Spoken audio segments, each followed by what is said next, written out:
ಹೆಸರುಘಟ್ಟ ಮುಖ್ಯ ರಸ್ತೆಯಲ್ಲಿ ಹಲವು ವರ್ಷಗಳಿಂದ ಬಸ್ ನಿಲ್ದಾಣನೇ ಇಲ್ಲ. ಪ್ರಯಾಣಿಕರು ವಿಪರೀತ ಧೂಳಿನಲ್ಲೇ ನಿಲ್ಲೋ ಸ್ಥಿತಿ ನಿರ್ಮಾಣ ಆಗಿದೆ. ಮೂಗು ಮುಚ್ಚಿಕೊಂಡೇ ಜನ ಓಡಾಡ್ತಾ ಇದ್ದು, ಪಕ್ಕದಲ್ಲೇ ಫುಟ್ಪಾತ್ ಕೂಡ ಇದೆ. ಅಲ್ಲಲ್ಲಿ ಸ್ಲ್ಯಾಬ್ಗಳು ಓಪನ್ ಆಗಿದ್ದು, ಕೊಂಚ ಏಕಾಗ್ರತೆ ತಪ್ಪಿದ್ರೆ ನೇರವಾಗಿ ಚರಂಡಿಗೆ ಬೀಳುವ ಸಾಧ್ಯತೆ ಇದೆ. 8ನೇ ಮೈಲಿಯಿಂದ ಹೆಸರುಘಟ್ಟಗೆ ಸಂಪರ್ಕ ಕಲ್ಪಿಸುವ ಈ ಮುಖ್ಯ ರಸ್ತೆಯಲ್ಲಿ ಖಾಸಗಿ ಕಾಲೇಜು ಹಾಗೂ ಖಾಸಗಿ ಜಾಗದಲ್ಲಿ ಕಾಮಗಾರಿ ನಡೀತಾ ಇದೆ. ಇಲ್ಲಿನ ನೀರು ರಸ್ತೆಗೆ ಬರುತ್ತಂತೆ.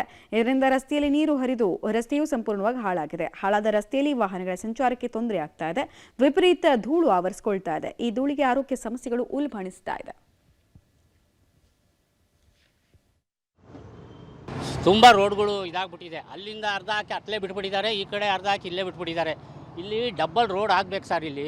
ಯಾಕೆ ಅಂದರೆ ಸಾಯಂಕಾಲ ಬೆಳಿಗ್ಗೆ ಹೊತ್ತು 5 ಗಂಟೆನಲ್ಲಿ ಕಾಲೇಜ್ ಹುಡುಗರು ಬಿಟ್ಟಾಗಂತೂ ಪಾಪ ಹೆಂಗೆ ನಿಂತ್ಕೊತಾರೋ ಸರ್ ಗೊತ್ತಿಲ್ಲ.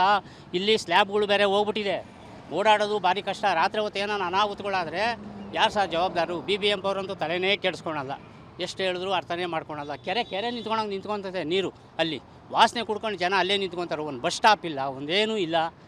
ಏನೋ ಸರ್ ಅರ್ಥ ಮಾಡ್ಕೊಬೇಕು. MLA ಅವ್ರು ಕೇಳಿದ್ರೆ ದುಡ್ಡು ಕೊಡಲ್ಲ ಅಂತಾರೆ, ಏನು ಮಾಡೋದು? ಆವಾಗ ಮಂಜುನಾಥ್ ಅವ್ರು ಇದ್ದಾಗಲೂ ಅದೇ ಬಂದಿತ್ತು. ಇಲ್ಲಿ ಲೈಟ್ಗಳಿಲ್ಲ, ಇಲ್ಲಿ ಅಲ್ಲೆಲ್ಲೋ ಒಂದೊಂದು ಹಾಕಿದ್ದಾರೆ, ಕಾಣಿಸಲ್ಲ. ರಾತ್ರಿ ಹೊತ್ತು ಓಡಾಡೋದು ತುಂಬ ಕಷ್ಟ ಆಗ್ತದೆ. ಆ ಸ್ಲ್ಯಾಬ್ಗಳು ಮುಚ್ಚಿಸ್ತಾ ಇಲ್ಲ ನೋಡಿ. ಅಲ್ಲೊಂದು ಸ್ವಲ್ಪ ಹೋಗಿ ನೋಡಿ, ಅಲ್ಲಿ ನೀರು ಯಾವ ಥರ ವಾಸನೆ ಹೊಡಿತಾ ಇದೆ, ಜನ ಹೆಂಗೆ ನಿಂತ್ಕೊತಾರೆ ಲೆಕ್ಕ. ನಿಜ ಹೇಳ್ಬೇಕಾದ್ರೆ ನಿಜವಾಗ್ಲೂ ಇವ್ರು ಏನಾದ್ರೂ ಈ ಎಲ್ರಿಗೂ ಇನ್ಕ್ಲೂಡ್ ಏನು ಹೇಳ್ಬೇಕಂತಂದರೆ, ಇಷ್ಟು ಧೂಳಿದೆ. ಅವ್ರಿಗೆ ಮಕ್ಕಳು ಇರ್ತಾರೆ, ಎಷ್ಟು ತೊಂದರೆ ಆಗ್ತಂದ್ರೆ ಶ್ವಾಸಕೋಶ. ಯಾಕೆ ನಾನೇ ಹೇಳ್ತೀನಿ, ಮಾಸ್ಟರ್ ಹೇಳ್ತಾರೆ, ಅದು ಅರ್ಥ ಮಾಡ್ಕೊಳ್ಳಿ. ಈ ರೋಡಲ್ಲಿ ಹೋದ್ರೆ ಗ್ಯಾರಂಟಿ ಕ್ಯಾನ್ಸರ್ ಬರೋ ಚಾನ್ಸಸ್ ಇರುತ್ತೆ. ಎಷ್ಟು ಗಬ್ಬು ಸ್ಮೆಲ್ ಬರುತ್ತೆ. ಆಮೇಲೆ ರೋಡಲ್ಲಂತ ಸಿಕ್ಕಾಪಟ್ಟೆ ಧೂಳಿದೆ. ಇಷ್ಟು ವರ್ಷ ನಾನು ನೋಡಿಲ್ಲ. ನಿಜಕ್ಕೂ ತುಂಬ ಬೇಜಾರಾಗಿದೆ. ಕಾರಲ್ಲಿ ಹೋಗೋದೇ ಇಂಪಾರ್ಟೆಂಟ್ ಅಲ್ಲ, ಬೈಕಲ್ಲಿ ಹೋಗಿ ಅನುಭವಿಸ್ಲಿ ಗೊತ್ತಾಗುತ್ತೆ ಎಷ್ಟು ಬೇಜಾರಾಗುತ್ತೆ. ಈ ಥರ ಅಷ್ಟು ರೋಡ ಅದೇ ಬೆಂಗಳೂರು ಸಿಟಿಯಲ್ಲಿ ಇಟ್ಕೊಂಡು ನಾವು ಈ ಥರ ಅಷ್ಟು ರೋಡ್ ಇದೀವಿ ಅಂದರೆ ತುಂಬ ಬೇಜಾರಾಗುತ್ತೆ. ಯಾಕೆ ರೋಡ್ ಸರಿಯಾಗಿ ಅದನ್ನ ಮಾಡಬೇಕಾಗಿ ವಿನಂತಿ. ಯಾಕಂದರೆ ಇದಕ್ಕೆ ಸಂಬಂಧಪಟ್ಟವರು ಆದಷ್ಟು ಬೇಗ ಈ ರೋಡ್ ಎಷ್ಟು ಧೂಳಿದೆ ಅದು ಕ್ಲಿಯರ್ ಮಾಡಿದ್ರೆ ಒಳ್ಳೆಯದಾಗುತ್ತೆ. ಇಲ್ಲಾಂದರೆ ಕಾಯಿಲೆ ಬಂದು ಒದ್ದಾಡ್ತಾರೆ ಜನಗಳು. ಹೆಸರುಘಟ್ಟ ಮುಖ್ಯ ರಸ್ತೆಯಲ್ಲಿ ಜನ ನರಕವನ್ನು ಅನುಭವಿಸ್ತಾ ಇದ್ದಾರೆ. ರಸ್ತೆಗೆ ಇಳಿಯೋದಕ್ಕೆ ಆಗೋದಿಲ್ಲ. ಫುಟ್ಪಾತ್ ಮೇಲೆ ಬಂದರೆ ಅಲ್ಲಲ್ಲಿ ಸ್ಲ್ಯಾಬ್ಗಳು ಓಪನ್ ಆಗಿರುತ್ತೆ. ಯಾವ ಕ್ಷಣದಲ್ಲಿ ಯಾವ ಸಂದರ್ಭದಲ್ಲಿ ಸ್ಲ್ಯಾಬ್ಗಳಿಗೆ ಬೀಳ್ತಾರೋ ಅನ್ನುವಂತಹ ಆತಂಕ ಪಾದಚಾರಿಗಳಿಗೂ ಕೂಡ ಇದೆ.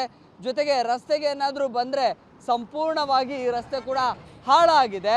ಈ ಒಂದು ಚರಂಡಿ ನೀರು ರಸ್ತೆಗೆ ಹರಿಯುವಂತಹ ಹಿನ್ನೆಲೆಯಲ್ಲಿ ಇದೀಗ ಅಲ್ಲಲ್ಲಿ ರಸ್ತೆಯಲ್ಲಿ ಕೂಡ ಇದೀಗ ನೀರು ನಿಂತ್ಕೊಂಡಿದೆ. ವೆಹಿಕಲ್ಸ್ಗಳು ಓಡಾಡೋದಕ್ಕೂ ಕೂಡ ಆಗೋದಿಲ್ಲ. ಸೊ ಸಂಪೂರ್ಣವಾಗಿ ರಸ್ತೆ ಕೂಡ ಮುಂಭಾಗದಲ್ಲಿ ಹಾಳಾಗಿದೆ. ಹಾಳಾಗಿರುವಂತಹ ರಸ್ತೆಯಲ್ಲಿ ವೆಹಿಕಲ್ಸ್ಗಳು ಮೂವ್ಮೆಂಟ್ ಆಗೋದಿಲ್ಲ. ಜೊತೆಗೆ ಇಲ್ಲಿ ವಿಪರೀತವಾಗಿ ಧೂಳು ಆವರಿಸ್ಕೊಳ್ಳುತ್ತೆ.